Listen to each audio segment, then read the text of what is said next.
Olivier Maguet, je me tourne vers vous. Je pense que vous avez une slide qui explique un petit peu votre position. Donc, vous représentez Médecins du Monde. Peut-être une réaction à ce stade du débat. Et aussi, vous demandez, on a beaucoup parlé du Sophos-Buvir, ce que, selon vous, cet épisode a révélé. Comment vous l'interprétez? Comment vous interprétez cette évolution? Est-ce que vous êtes d'accord avec ce qu'a dit Monsieur Geoffard? On va se passer de la slide pour être au même niveau que les autres. Tout d'abord, comme je le fais souvent dans mes prises de parole, rappeler qu'en tant qu'organisation soignante, nous avons besoin de cette innovation thérapeutique et donc nous avons besoin des industriels qui la produisent. Et que notre intervention, elle est bien là, veiller à ce que nous ayons un environnement dans lequel ces innovations soient accessibles et que les industriels et le payeur, le régulateur aussi du marché dans les pays d'Europe, s'y retrouvent. Alors oui, vous avez raison, cette rupture thérapeutique, elle n'est pas uniquement dans le champ de la thérapeutique, comme son l'indique, mais elle est aussi dans l'économie. On ne revient pas sur les montants qui ont été abordés. Ils sont bien le révélateur d'une autre rupture, celle-ci, qui concerne peut-être l'écosystème du médicament. C'est en tous les cas l'hypothèse que nous formulons et celle que nous proposons au débat public aujourd'hui. Donc pour compléter les diagnostics qui ont été faits, dont le rapport du CESE participe, auquel le rapport du CESE contribue, que s'est-il passé? Un certain nombre de choses. La première, il y a un vrai débat sur les chiffres. Je voyais mon collègue réagir à l'intervention tout à l'heure, et à juste titre, au demeurant, pouvant laisser suggérer qu'il y a une forme de contestation de certaines données économiques avancées. On est bien évidemment dans un débat où on a rarement accès à une information objective, objectivement vérifiable. Le Sophos-Buvir nous a permis d'avoir cette information. En particulier, grâce à un travail d'une commission d'investigation, la commission des finances du Sénat américain, qui pendant 18 mois a étudié la réponse à une seule question, très basique. Comment le prix du Sovaldi, nom de commercialisation du Sophos-Buvir, a été fixé?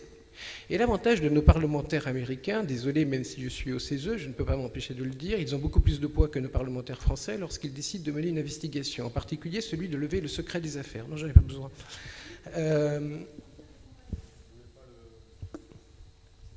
Ah, d'accord. Je montrerai juste un moment une petite slide. Ils ont l'avantage de lever le secret des affaires et donc du coup de mettre à disposition du public et du débat public une information objective. Et ça, c'est nouveau. C'est une rupture, une vraie rupture. Jusque-là, il n'y avait jamais eu de données réelles, objectivement vérifiables sur les dépenses de recherche et développement, qui doivent être justement rémunérées. Encore faut-il avoir des bases objectives. Donc, nous avons pu avoir, grâce à ce rapport du Sénat américain, un certain nombre d'informations qui sont objectivement vérifiables. Et l'une d'entre elles, essentielle, sur la question du prix d'innovation thérapeutique, est la logique à l'œuvre dans la définition du prix qui sera exigé par les industriels auprès des autorités de santé. Alors voilà, donc je vous présente la page de garde de ce rapport que vous trouvez très facile. Bon, ça passe pas, si, voilà, ça vient. S'intéressant donc à la question de la logique, ils ont, à partir de documents donc, relevant de la stratégie industrielle et commerciale de Gilead, pu mettre en avant la façon, ça apparaît ici sur l'écran, dont l'industriel a fixé son prix. Comment a-t-il fait? Il a testé auprès de key stakeholders dans cette histoire, de partenaires et de décideurs particulièrement impliqués, donc le payeur évidemment, les prescripteurs bien sûr, les associations de patients, de malades, assez classiquement, les experts en charge des recommandations thérapeutiques. Il a testé des hypothèses de prix, quels que soient les coûts réels de production, quels que soient les coûts réels de recherche et développement, quelles que soient les dépenses nécessaires à la commercialisation de ces traitements. Donc, quelle que soit quelque part l'économie réelle du médicament, il a cherché à tester des hypothèses de prix pour savoir à quel niveau le payeur et les opinions publiques et les professionnels de santé accepteraient, jusqu'à quelle limite maximale ils accepteraient sans que ça crée trop de réactions négatives, sans que ça crée trop de restrictions. Et vous voyez, c'est la page 30 du rapport, sur un code couleur qui est assez basique finalement, vert pas de risque, jaune peu de risque, et rouge, risque important, vous voyez la réaction de ces différents groupes focaux. C'est comme ça que l'on arrive à la barrière de 84 000 $, qui est effectivement le prix qui a été obtenu aux États-Unis et qui a constitué, en termes de benchmarking, la référence mondiale pour l'introduction de ce même traitement sur les autres marchés, dont les marchés européens, quelques mois plus tard. Approbation FDA en décembre 2013 aux États-Unis, et puis tout au long de l'année 2014, mise sur le marché effective dans les pays européens. Donc voilà une autre rupture dont est révélateur le sofosbuvir, et une rupture qui cette fois-ci est incontestable, puisqu'elle s'appuie. Je vous invite à lire le petit logo qui est en haut sur la droite de cette slide. Nous sommes bien sur un certain nombre de documents internes en provenance du laboratoire, lui-même, c'est son information, donc c'est incontestable. Et ça nous inquiète un petit peu, parce que si la logique de fixation du prix des futures innovations thérapeutiques, c'est un débat, il est ouvert, est fondé sur ce que d'aucuns pourraient appeler des études d'élasticité de prix, on voit bien que la traduction qui a été rappelée par les interventions précédentes, la traduction en particulier financière pour les comptes publics de la santé, sera un petit peu compliquée. Alors après, on peut s'arrêter là et être dans une forme de dénonciation, ce qui n'est pas la position de Médecins du Monde. Je vais y arriver en 30 secondes. De quoi cette rupture est-elle le nom? C'est bien ça qui nous intéresse. Être dans un débat un petit peu binaire qui a pu être porté, je l'admets, par la société civile dont je suis issu, un débat un petit peu noir et blanc sur ces méchants industriels qui se font de l'argent. Oui, c'est normal qu'ils se fassent de l'argent, moi je suis d'accord avec vous, c'est un business privé et rien dit. Il doit pouvoir trouver un modèle économique viable. Maintenant, pourquoi doit-il se faire ce tel niveau de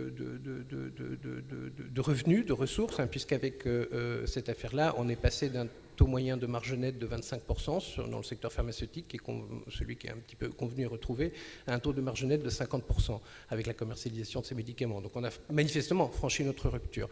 Les médicaments de ce type sont devenus aujourd'hui, c'est l'hypothèse que nous formulons, de véritables machines à cash. Mais attention, une machine à cash non pas dans un discours binaire pour, entre guillemets, enrichir le propriétaire, l'actionnaire, non, des machines à cash parce que l'industrie elle-même est aujourd'hui prisonnière d'un modèle qu'elle a contribué à créer en externalisant ses activités de recherche et développement depuis une vingtaine d'années maintenant, dans lequel vous avez manifestement une course de vitesse, une course à l'échalote pour le rachat de la start-up qui va être détentrice du brevet, donc de l'information. L'information est un capital qui se valorise financièrement. Et il y a une spéculation qui est le fruit, quelque part, de la loi de l'offre et de la demande. Un peu de start-up avec des brevets prometteurs, beaucoup d'industriels, une dizaine au moins, qui sont à la recherche de ces brevets qui vont leur garantir des exclusivités commerciales sur les années qui viennent. Et c'est comme ça qu'on voit que le ticket d'entrée moyen du rachat de la start-up, il prend à peu près 4 ou 5 milliards de dollars tous les ans. Donc il faut les trouver, ces provisions financières-là. Et puis, et c'est un des grands apports de Médecins du Monde dans cette histoire, en tous les cas de Médecins du Monde sur les marchés du Nord et non pas sur les marchés du Sud, que vous évoquiez, madame, tout à l'heure, qui représentent, je le rappelle, 80% du marché mondial du médicament, eh bien, les brevets qui font l'objet de cette spéculation sont mal foutus, excusez-moi l'expression, mal fagotés.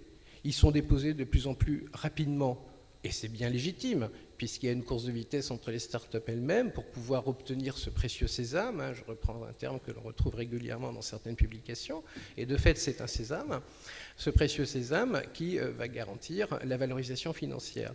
Et nous l'avons très clairement démontré auprès de l'Office européen des brevets avec la première des procédures d'opposition que nous avons engagées contre le brevet sur le prodrug. Nous en avons engagé une deuxième au mois de mars dernier sur le composant de base, et nous avons eu par le droit, donc de nouveau, des preuves objectives qui sont arrivées avec cette affaire du sofosbuvir, par le droit, par la jurisprudence de l'Office européen des brevets, une décision qui a clairement montré que l'industriel avait eu des prétentions qui dépassaient ce que couvrait réellement son brevet. Dit autrement, ce médicament qui a été rappelé par certains de nos intervenants, facturé pour la France pendant jusqu'au 1er avril dernier 41 000 € à la sécurité sociale, sous réserve après des mécanismes de remise, de compensation, etc. bien sûr, mais en prix facial celui-là, eh bien ce médicament n'était pas couvert par le brevet, tout simplement.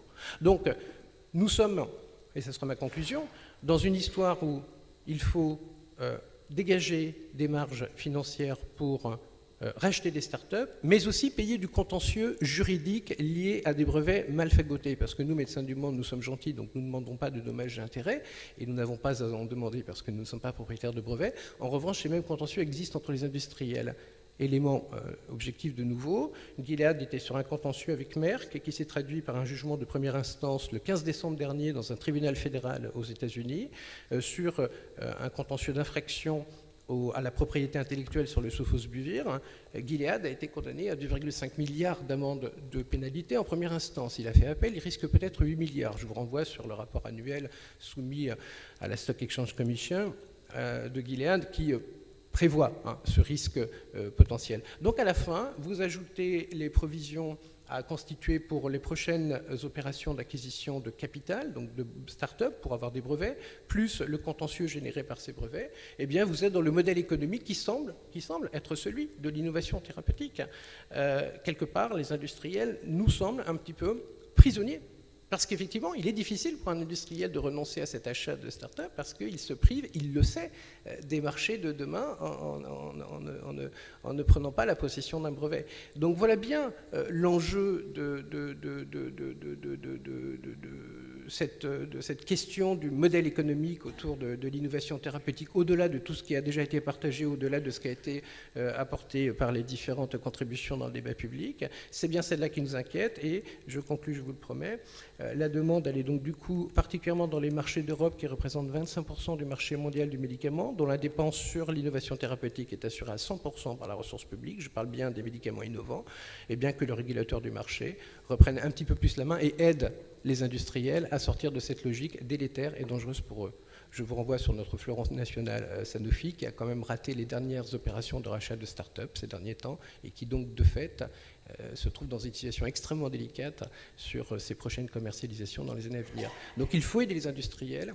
Médecins du Monde est un des meilleurs alliés, quelque part objectif des industriels du médicament aujourd'hui, pour, avec le régulateur du marché, les aider à se mettre autour de la table et à trouver peut-être un modèle économique qui soit plus viable. Voilà un peu notre positionnement et notre analyse sur cette question-là qui est complémentaire à ce qui a pu être dit.